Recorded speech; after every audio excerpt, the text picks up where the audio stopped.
Speech recognition topic हम लोग कल पढ़ रहे थे, स्टार्ट किया था हमने ये टॉपिक। तो स्पीच रिकॉग्निशन जो है एक पूरी टेक्निक है जिसके अंदर की आपकी कमांड को या हाँ कमांड ही बोल सकते हैं कि आप जो अपनी डिवाइसेज हैं उनको कमांड करते हो और वो आपको रिस्पॉन्ड करती है।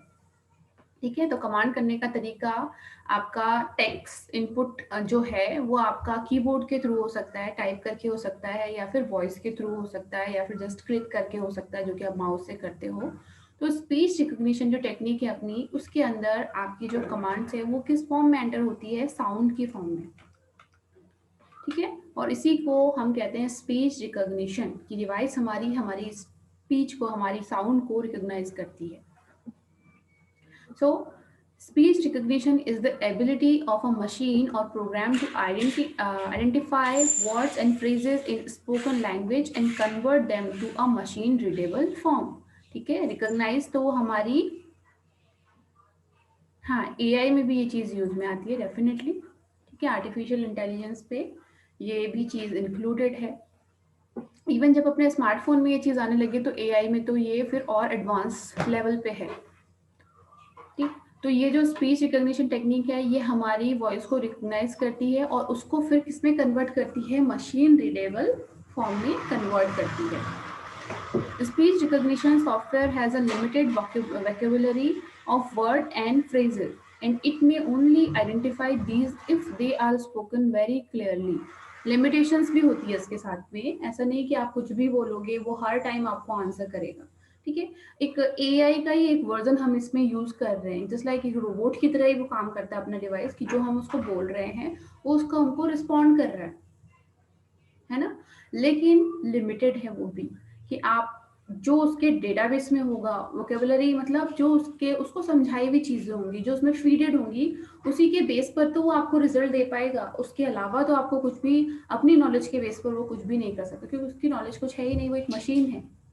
तो उसके अंदर जो चीज़ें फीडेड हैं उससे रिलेटेड आपने अगर कुछ उसको कमांड दी तो वो आपको आउटपुट देगा। लेकिन अगर आपने उसको ऐसे वर्ड बोले, ऐसे फ्रेजेस बोले जो कि उसकी वोकेबलरी में है ही नहीं, जो उसके डेटाबेस में है ही नहीं, तो उस केस में वो आपको आउटपुट नहीं दे पाएगा, बिकॉज उसको आइडेंटिफाई नहीं कर पाएगा। दूसरी चीज, आप जो बोल रहे हो वो भी आपको क्लियरली बोलना पड़ेगा ताकि वो उसको समझ पाए। जैसे हम किसी से बात करते हैं, अपने फ्रेंड से किसी, तो हम फटाफट फटाफट बोल देते हैं, या कुछ चीजें हम शॉर्ट में बोल देते हैं या कुछ इशारों में बोल देते हैं, तो वहां पर वो चीज नहीं चलती है। ठीक है, वहां पर आपको हर वर्ड क्लियरली बोलना पड़ेगा कि मशीन उसको कैच कर पाए। ठीक है, now the most frequent application of speech recognition within the enterprise include speech to text processing, voice dialing and voice search. ठीक है, ये कुछ important applications है जो कि speech recognition technique से बने हैं।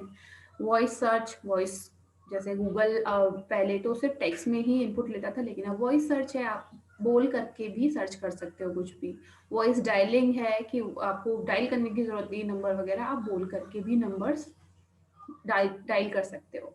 ठीक है, स्पीच टू टेक्स्ट प्रोसेसिंग है कि स्पीच अपनी वॉइस को टेक्स्ट में कन्वर्ट करना, जैसे मैसेजेस के में भी फीचर आता है कि हम टाइप करने की जगह बोल करके भी मैसेजेस टाइप कर सकते हैं। और आप लोग को तो मैं बताना तो ऐसा होगा कि मैं अपने गुरु को बता रही हूँ कि कैसे चीज़ें करें, राइट? क्योंकि आप लोग को सब पता है कि व्हाट्सएप में क्या फीचर्स आ रहे हैं, कहाँ पर क्या फीचर्स आ रहे हैं। तो स्पीच टू टेक्स्ट प्रोसेसिंग आप लोग को वेल नोन होगी क्या होता है ये, क्या होता है ये। ठीक है, speech recognition performance is measured by accuracy and speed. अब ये जो स्पीच रिकॉग्निशन की परफॉर्मेंस है वो कैसे मेजर की जाती है? उसकी एक्यूरेसी और स्पीड से। दो इसमें फैक्टर्स हैं। एक तो उसने कितना एक्यूरेट हमको आंसर दिया, उसने क्या कितना समझा हमारी बात को, एक्यूरेसी क्या थी। जैसे अगर हम कह रहे हैं उसको फॉर्म, ठीक है, तो उसने उसको फॉर्म, हम फॉर्म बोल रहे हैं या फॉर्म बोल रहे हैं, उसने उसको कैसे रिकॉग्नाइज किया। ठीक है, दो चीजें ना, फॉर्म एंड फॉर्म। तो उसने कितना करेक्ट समझा हमारे वर्ड्स को। ऐसा तो नहीं है हम कुछ और बोल रहे हैं, वो उससे सिमिलर कुछ और चीज़ सर्च करके दे रहा है। यानी कि एक्यूरेसी नहीं है, समझ तो हो रहा है, स्पीड में आपको सर्च करके भी आउटपुट भी दे रहा है, लेकिन एक्यूरेट आउटपुट नहीं है। तो उस स्पीड वाले आउटपुट का हम क्या करेंगे जब वो हमारे लिए करेक्ट है ही नहीं। तो 2 चीज़ें हैं, एक तो उसकी एक्यूरेसी कितनी है, वो हमारे वर्ड कितने पकड़ पा रहा है, और आजकल तो बहुत ही ज़्यादा एक्यूरेसी बहुत डेवलप हो गई है। आप बिल्कुल लो वॉइस में बोलो, बहुत क्विकली बोलो, ठीक है? तो वो थोड़ा बहुत अपनी तरफ से समझ करके उसको करेक्ट कर देता है कि यूज़र अगर ये पूरा सेंटेंस बोलना चाह रहा है, तो उसमें अगर 1-2 वर्ड उसने गलत भी सुने पहले, तो उनको अपने अकॉर्डिंग करेक्ट कर देगा फिर। देखा होगा आपने कि जब आप बोलते हो तो उस समय वो वर्ड उसने गलत लिया, लेकिन जब आप पूरा सेंटेंस बोल देते हो तो उस वर्ड को अपने आप करेक्ट कर देता है वो, ठीक है? तो मीन्स उसके अंदर जो एक्यूरेसी से रिलेटेड, फैक्टर से रिलेटेड जो टेक्निक्स हैं वो डेवलप हो गई है काफ़ी। दूसरा स्पीड, कि कितनी स्पीड है उसकी, उस स्पीच को मशीन रीडेबल फॉर्मेट में कन्वर्ट करके प्रोसेस करके आपके सामने देने की वो स्पीड। तो इन दोनों चीज़ों से मेजर किया जाता है स्पीच रिकॉग्निशन का परफॉर्मेंस, कि वो कैसा परफॉर्म कर रहा है ओवरऑल। ठीक। हाँ, कीर्तन आप क्या बोल रहे हैं?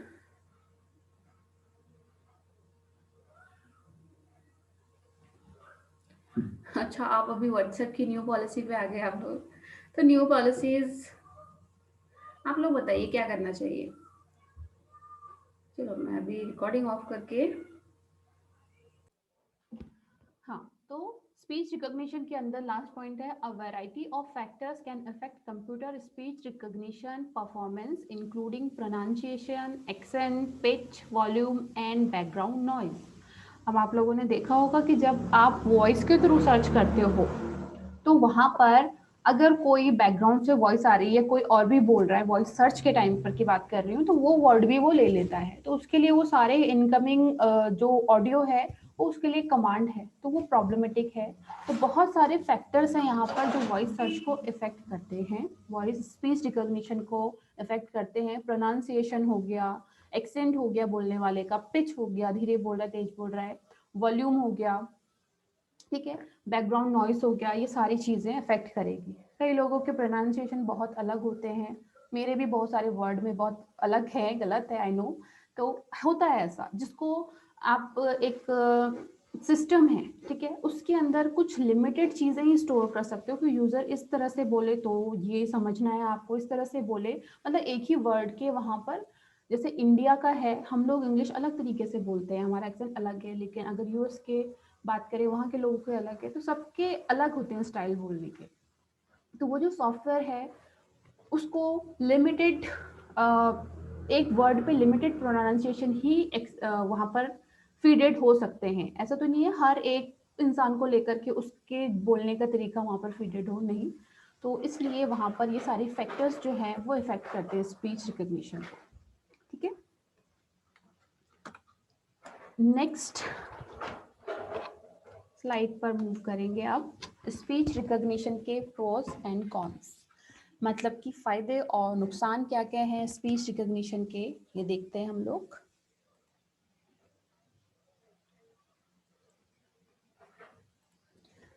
The pros of speech recognition software are it is easy to use and readily available, ठीक है, easy to use है, कोई ऐसा नहीं है इसको सीखने की जरूरत पड़े पहले, इसको यूज करने से पहले, नो, आप इजीली इसको कर सकते हो। आपको ऑप्शन वहाँ पर मिला ही होता है स्पीकर वाला, जिसको ऑन किया हो और यूज किया, ठीक है। अवेलेबल भी इसको आसानी से आपको मिल जाता है ये। Speech recognition software is now frequently installed in computer and mobile devices, allowing for easy access, ठीक है। तो जितने भी लेटेस्ट अभी कंप्यूटर हो, मोबाइल फ़ोन हो, सब में ये ऑप्शन आपको मिल जाता है।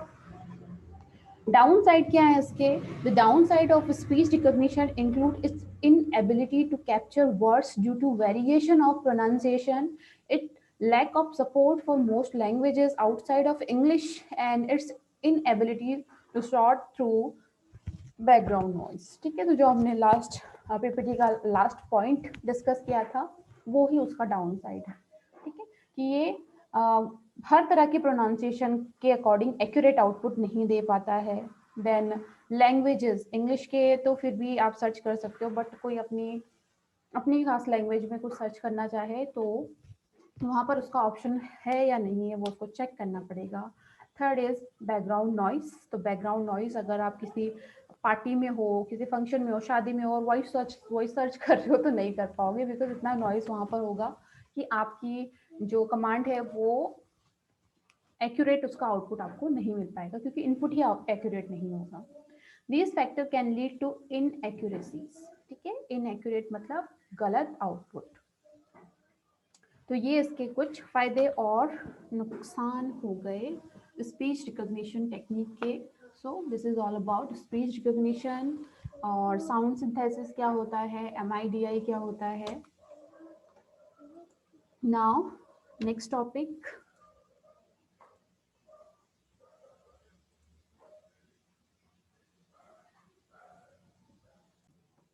जैसे हमने अभी साउंड सिंथेसिस पढ़ा था, ऐसे ही इमेज सिंथेसिस नाम की भी एक टर्म है अपने पास। सो लेट्स सी कि ये टर्म क्या कहती है, क्या होता है इमेज सिंथेसिस।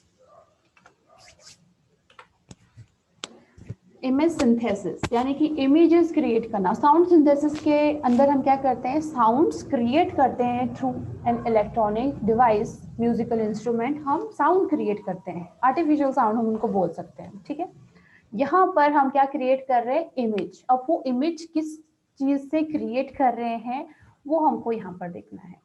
सो इसका फर्स्ट पॉइंट अगर हम देखें, image synthesis is the process of creating new images from some form of image description. Image description के बेस पर न्यू इमेज क्रिएट करना is this process is called image synthesis. जैसे एक related example हम इसका ले सकते हैं कि जैसे क्रिमिनल्स के स्केच तैयार किए जाते हैं। ठीक है, जैसे कोई क्राइम हुआ है सपोज, और किसी ने उसको देखा है क्राइम करने वाले को, लेकिन वो उसको जानता नहीं है, बस उसने उसको देखा है, तो पुलिस क्या करती है, उसका स्केच बनवाती है। ठीक है, कि आपको ध्यान होगा कि वो इंसान कैसा दिखता है, ताकि एक रफ आइडिया मिले कि हम किसकी सर्च कर रहे हैं। क्या पता उनके क्रिमिनल रिकॉर्ड में वो पर्सन हो, तो मैच हो जाए, इमेज थोड़ा बहुत भी मैच हो जाए तो उसको कम से कम वो इंक्वायरी कर सकते हैं। ठीक है, तो वहां पर क्या होता है, एक डिस्क्रिप्शन होता है उसके पास, और जो उनके प्रोफेशनल होते हैं वो बनाते हैं स्केचेस। नहीं वो इंसान खुद ही बना रहा है तो उसको तो नॉलेज नहीं होगी ना ड्राइंग की इतनी।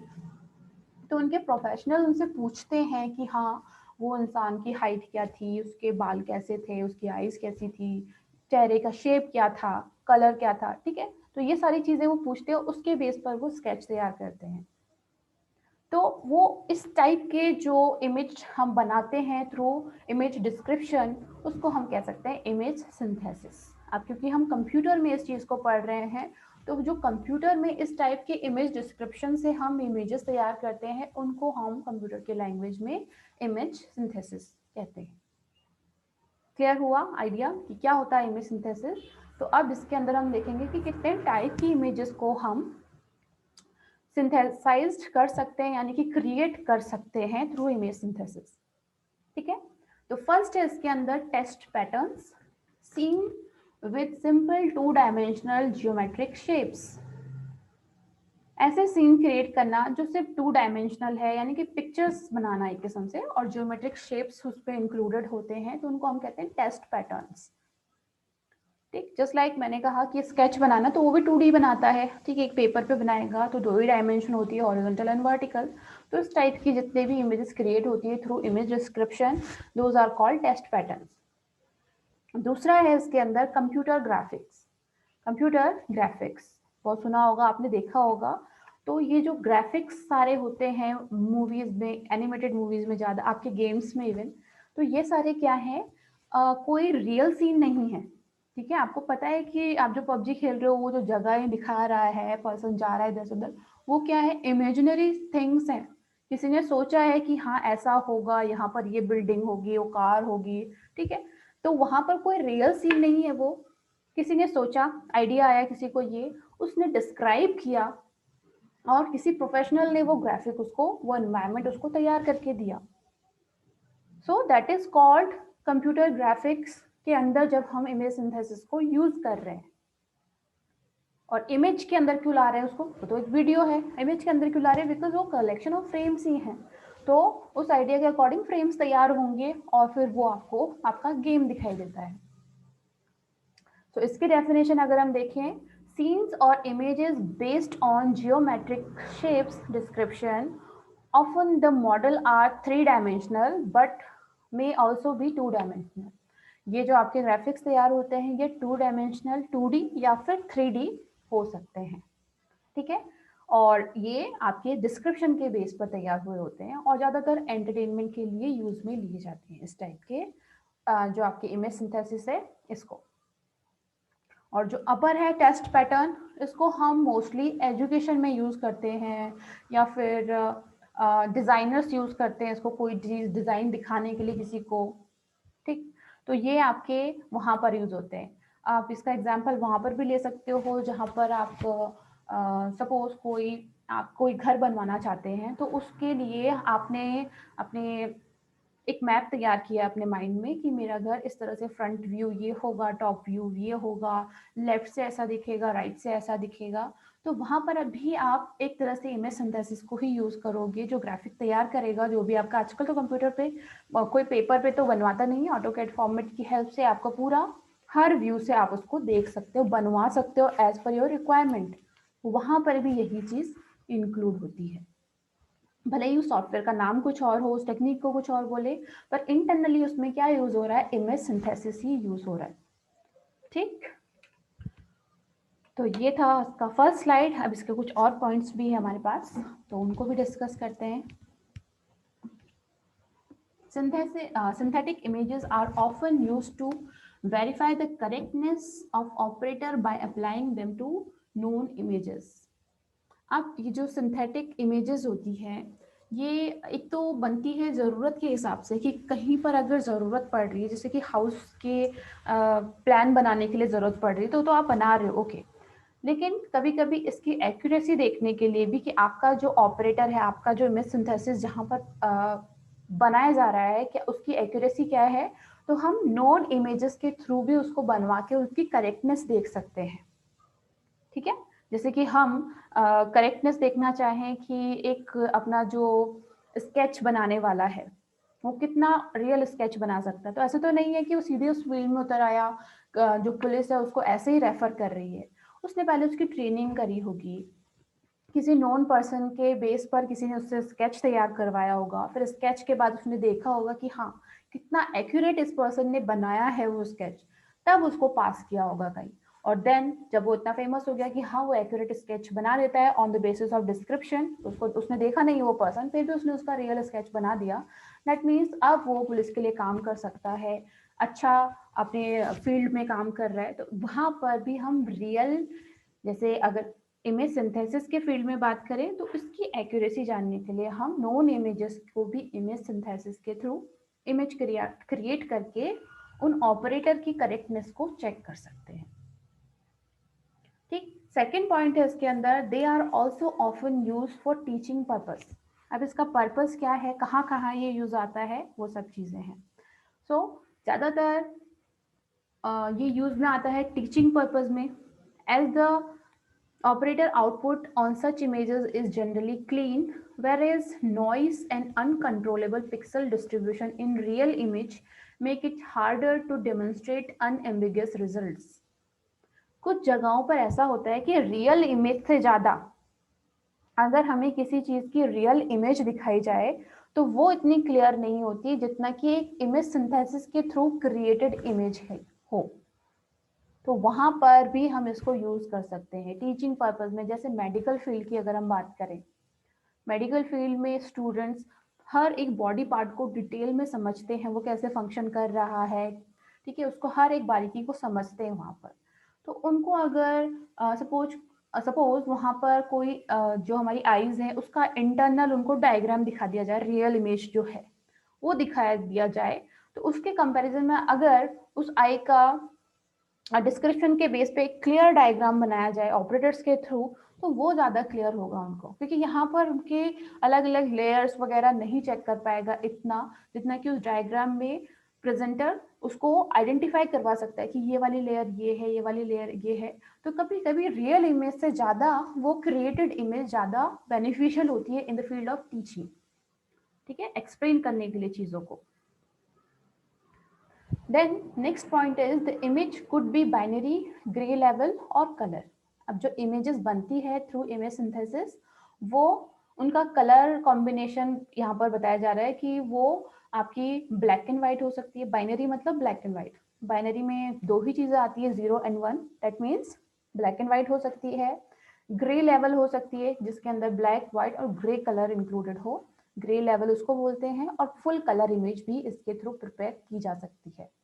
ठीक, so image synthesis is the process of creating image that is in some way accurate representation of real scene। ठीक है, तो इसको हम बोल सकते हैं कि ये एक प्रोसेस है इमेज क्रिएट करने की, जो कि अपनी रियल इमेज के बिल्कुल एग्जैक्ट कॉपी होती है। कहाँ पर इसको यूज करते हैं हम लोग?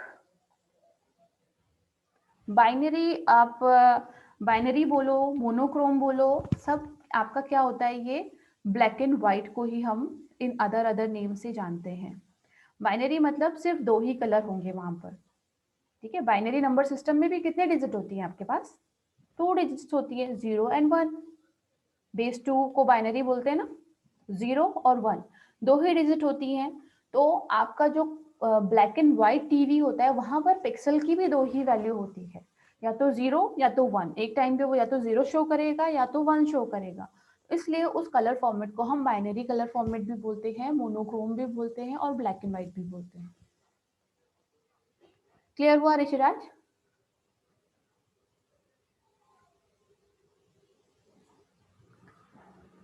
ओके, तो हाँ चिराग, आप क्या बोल रहे हैं?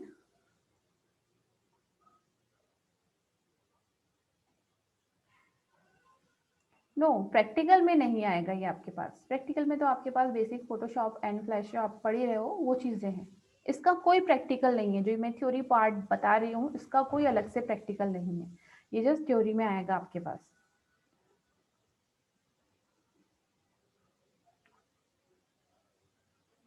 हाँ प्रथम, क्या क्वेश्चन है, पूछ सकते हैं आप। Why image synthesis is needed, क्यों जरूरत है हमें इमेज सिंथेसिस की?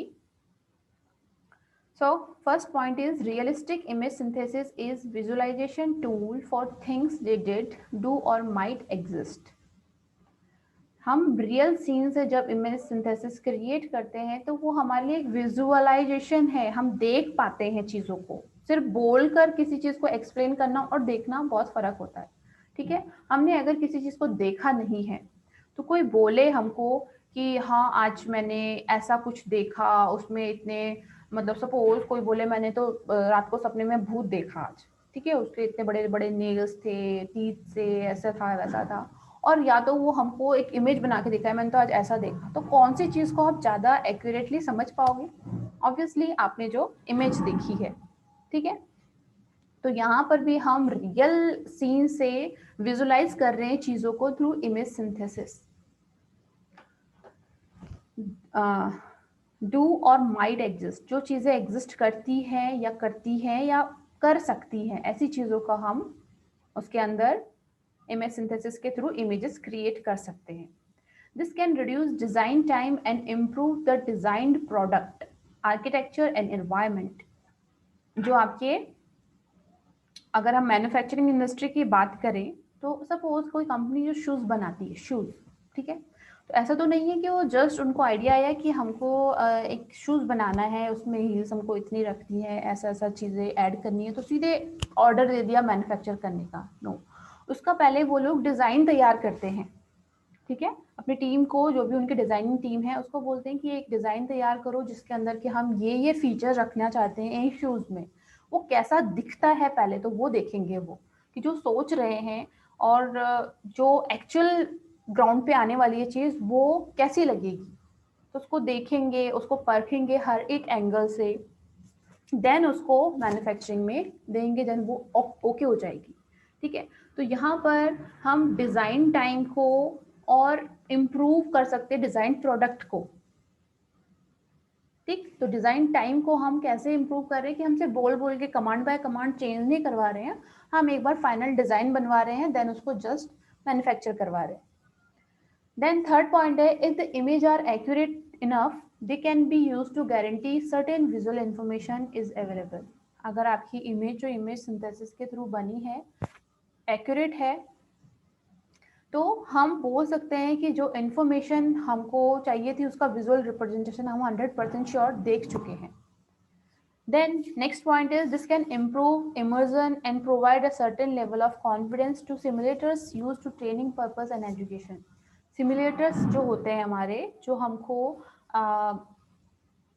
किसी चीज़ को फील करवाते हैं, बेसिकली सिमुलेटर्स आप लोगों ने सुने होंगे, ठीक है. तो उसमें भी क्या है, डिस्क्रिप्शन के बेस पर ही वो चीज़ तैयार हुई है. जैसे कि आपको इमेज सिंथेसिस का तो नहीं वो पार्ट है, लेकिन जैसे स्पेस पर जब भेजे जाते हैं एस्ट्रोनॉट्स, तो उनको सीधे स्पेस पे नहीं भेजा जाता है. अगर कोई फर्स्ट टाइम जा रहा है, ठीक है, तो उनको सिमुलेटर्स में कुछ दिन के लिए उनको सिमुलेटर्स में रखा जाता है, क्योंकि वहाँ का एनवायरनमेंट बिल्कुल अलग है, ग्रेविटी बिल्कुल अलग है. तो उनको क्या करा जाता है, उस एनवायरनमेंट के लिए यूज टू किया जाता है धीरे धीरे, ठीक है. तो वहाँ पर वो जो उन्होंने रूम तैयार किया है, जो सिमुलेटर्स तैयार किए हैं, वो एक डिस्क्रिप्शन के बेस पर करे हैं. वो हर कोई खुद नहीं गया है वहाँ पर. जो वहाँ होकर के आए हैं लोग, उन्होंने उनको डिस्क्राइब किया कि भाई वहाँ पर इस तरह का एनवायरनमेंट होता है, इतना टेम्परेचर होता है, चीज़ें ऐसे मूव करती हैं, ठीक है. तो वो भी एक डिस्क्रिप्शन के बेस पर सिमुलेटर्स तैयार कर रहे हैं. तो यहाँ पर भी हम ट्रेनिंग पर्पज से, एजुकेशन पर्पज से सिमुलेटर्स बना सकते हैं. The group that would most benefit from image synthesis are, कौन कौन से ऐसे फील्ड हैं जो इमेज सिंथेसिस से आपके बेनिफिट ले रहे हैं. तो डिज़ाइनर्स, जो कि फैशन डिज़ाइनर्स बोल सकते हैं उनको, ठीक है. उनके माइंड में कुछ आइडिया आता है, वो उसको बनवाते हैं, ड्रॉ करवाते हैं और फिर उसको शो करवाते हैं जिसको भी शो करना है.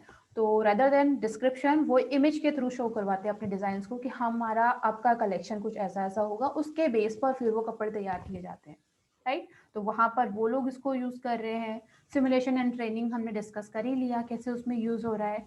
एजुकेशन में हमने देख लिया कैसे यूज़ हो रहा है, जैसे मेडिकल का एग्जाम्पल मैंने दिया था, ठीक. और एंटरटेनमेंट इंडस्ट्री, जो ग्राफिक्स वगैरह हम यूज़ कर रहे हैं, वो भी इसी का रिजल्ट है. तो ये कुछ मेजर फील्ड है जिसके अंदर की हम इमेज सिंथेसिस को यूटिलाइज कर रहे हैं, ठीक है. अब किसी की कोई क्वेरी हो से रिलेटेड तो पूछ लीजिए, अदरवाइज क्लास इज ओवर.